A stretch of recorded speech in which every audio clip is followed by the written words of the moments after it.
Hello student, मेरे इस new video में आपका स्वागत है। और आज के इस न्यू वीडियो में मैं आपको बताने वाला हूं 8 क्लास का विज्ञान से इसका लेसन आज मैं बताने वाला हूं। ऑब्जेक्टिव 8, 9, 10 तीन लेसन से होने वाला है। तो पहला क्वेश्चन है कि किसी वस्तु की विरामावस्था या गत्यावस्था में परिवर्तन कौन लाता है। तो इसका राइट आंसर है, तो इसका राइट आंसर इसका ऑप्शन ए वाला है। ठीक है, इसका राइट आंसर क्या होगा? ए वाला इसका राइट आंसर होगा, यानी बल। अगला क्वेश्चन है कि बल का मात्रक न्यूटन होता है, इसे किससे सूचित किया जाता है? तो इसे एन से सूचित किया जाता है। ठीक है, ये बी वाला इसका राइट आंसर होगा। क्वेश्चन नंबर 3 है कि किसमें परिमाण और दिशा दोनों होती है? तो बल में परिमाण और दिशा दोनों होती है। देखते हैं अगला क्वेश्चन। किसी पृष्ठ के प्रति एकांक क्षेत्र पर कार्य करने वाले बल को क्या कहा जाता है? तो दाब कहा जाता है। ऑप्शन ए इसका राइट आंसर है।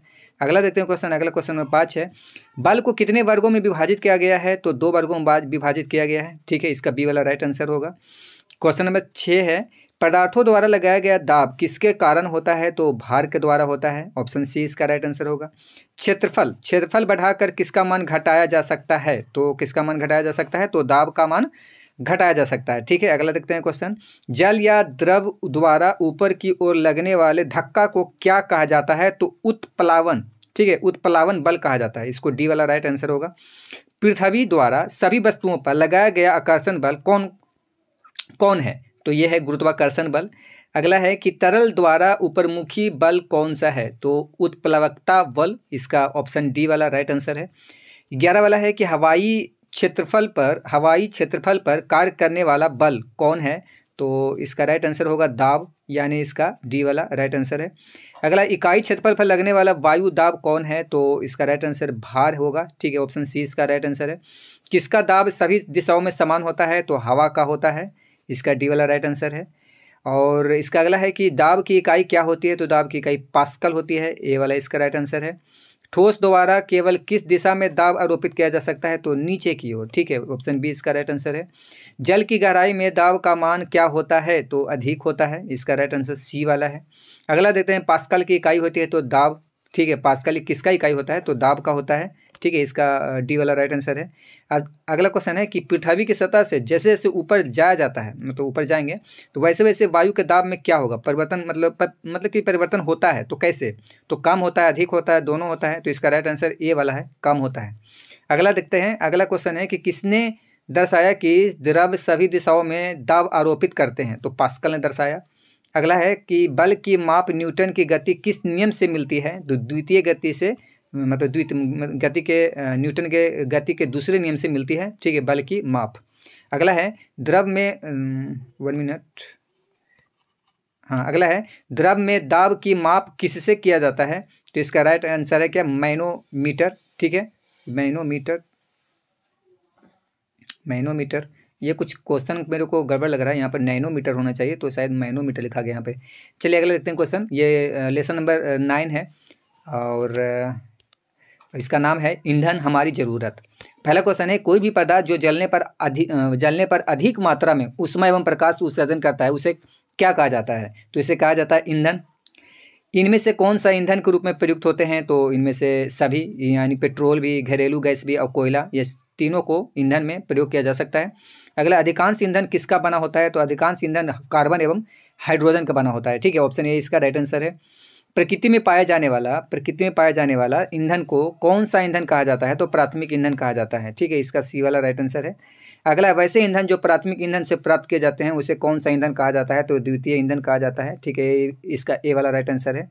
अगला देखते हैं क्वेश्चन, कोक को कौन सा ईंधन कहा जाता है? तो कोक को कौन सा ईंधन कहा जाता है? तो द्वितीय ईंधन कहा जाता है। ठीक है, इसका डी वाला राइट आंसर है। अगला, तेल के कुएं से जो तेल निकलता है उसे क्या कहा जाता है? तो उसे कच्चा तेल या पेट्रोलियम कहा जाता है। ठीक है, कच्चा तेल या पेट्रोलियम कहा जाता है। आपको पता होगा कि पेट्रोलियम और पेट्रोल में दोनों फर्क है। पेट्रोलियम से पेट्रोल प्राप्त किया जाता है, पेट्रोल से पेट्रोलियम नहीं। ठीक है, अगला देखते हैं। अगला क्वेश्चन है, डीजल या पेट्रोल कौन सा स्रोत में आते हैं? तो ये प्राकृतिक स्रोत में आते हैं। ठीक है, ए वाला इसका राइट आंसर है। अगला, वायु में गर्म करने पर कोयला जलता है तथा मुख्य रूप से कौन सा गैस उत्पन्न होता है? तो कार्बन डाइऑक्साइड उत्पन्न होता है। इसका सी वाला इसका राइट आंसर है। अगला, कोयले के प्रक्रमण द्वारा कोक बनाते समय कौन सा गैस प्राप्त होता है? तो इसमें इसका राइट आंसर है कि कोल गैस प्राप्त होता है। इसका डी वाला इसका राइट आंसर होगा। अगला देखते हैं, इनमें से कौन जीवाश्म ईंधन है? इनमें से कौन है जो जीवाश्म ईंधन है? तो दोनों, यानी कोयला भी और पेट्रोलियम भी।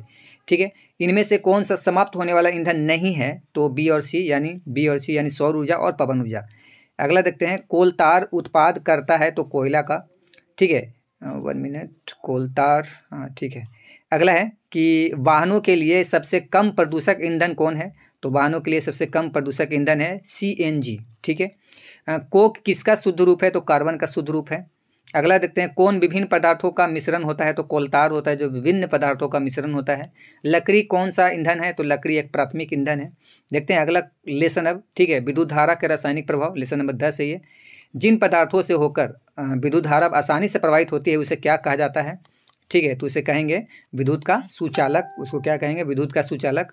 अगला क्वेश्चन है कि जिन पदार्थों से होकर विद्युत धारा आसानी से प्रवाहित नहीं होती है तब उसे क्या कहा जाता है? तो विद्युत का कुचालक कहा जाता है। रबड़ किसका कुचालक है? रबड़ किसका कुचालक है? तो विद्युत का कुचालक है। अगला है, जल में नमक घोलने पर जो घोल प्राप्त होता है वह किसका सुचालक होता है? तो विद्युत का सुचालक होता है। अगला क्वेश्चन है कि आशुद्ध जल लवणों से मुक्त होता है अतः यह विद्युत का क्या करता है? तो ये विद्युत का 1 मिनट, विद्युत का मतलब कुचालक करता है, ठीक है, मतलब विद्युत का कुचालक होता है। अगला देखते हैं क्वेश्चन। अगला क्वेश्चन है, विद्युत धारा किसी पदार्थ पर किसी वांछित धातु की परत निक्षेपित करने की प्रक्रिया को क्या कहा जाता है? तो विद्युत लेपन कहा जाता है। क्या कहा जाता है? तो विद्युत लेपन। इसका ए वाला राइट आंसर है। अगला है, किसी विलयन में विद्युत धारा प्रवाहित होने पर उसमें कौन सा प्रभाव उत्पन्न होता है? तो इसका राइट आंसर है चुंबकीय प्रभाव, ठीक है। देखते हैं अगला, वांछित धातु की किसी पदार्थ पर, वांछित धातु की 1 मिनट नीचे पूरा, हाँ, वांछित धातु को किसी पदार्थ पर निक्षेपित करना क्या कहलाता है? तो विद्युत लेपन कहलाता है। ये वाला इसका राइट आंसर है। अगला है कि विद्युत चालन करने वाला अधिकांश द्रव किसका विलयन होते हैं? तो अधिकांश द्रव किसका विलयन होते हैं? तो इसका राइट आंसर है ए और बी दोनों, यानी धन के और ऋण के। अगला देखते हैं, विद्युत चालन करने वाला अधिकांश द्रव किसके विलयन होते हैं? तो अम्ल और क्षार के होते हैं। अगला है, लोहा पर किसका लेपन होता है? तो क्रोमियम का लेपन होता है। किसका होता है? तो क्रोमियम का लेपन होता है। सस्ती धातु पर किसका लेपन होता है? तो ए और बी, यानी सोना। सस्ती धातु पर किसका लेपन होता है? सोना के और चांदी के, ठीक है, सस्ती धातु पर। 1 मिनट, ठीक है। किस जल में किसी तरह के लवण नहीं पाए जाते हैं? किस जल में किसी तरह के लवण नहीं पाए जाते हैं? तो शुद्ध जल में। अगला है, किसी चालक से विद्युत आवेश की प्रवाह की दर को क्या कहा जाता है? तो विद्युत धारा कहा जाता है। अगला है, क्या विद्युत धारा प्लास्टिक से प्रवाहित होती है? तो नहीं, ये नहीं होगा, ठीक है। इसका ए वाला राइट आंसर है। अगला, क्या लोहा से विद्युत धारा प्रवाहित होती है? तो हाँ, होती है, ठीक है, इसका बी वाला राइट आंसर है। अब आज के लिए इस वीडियो में इतने ही रह देते हैं, मिलते हैं नेक्स्ट वीडियो में। वीडियो अच्छे वीडियो को लाइक करना, चैनल को सब्सक्राइब जरूर करना। और ये जो भी क्वेश्चन आंसर है अगर आप इसमें नोट्स में लिखोगे तो इसको बस खाली क्वेश्चन और आंसर आपको लिखना है नोट्स में, और बट अगर आप इसको से पेपर बनाओगे तो आपको पूरा जिस प्रकार से लिखा हुआ उस प्रकार से बनाना पड़ेगा, लिखना पड़ेगा, ठीक है। Thank you.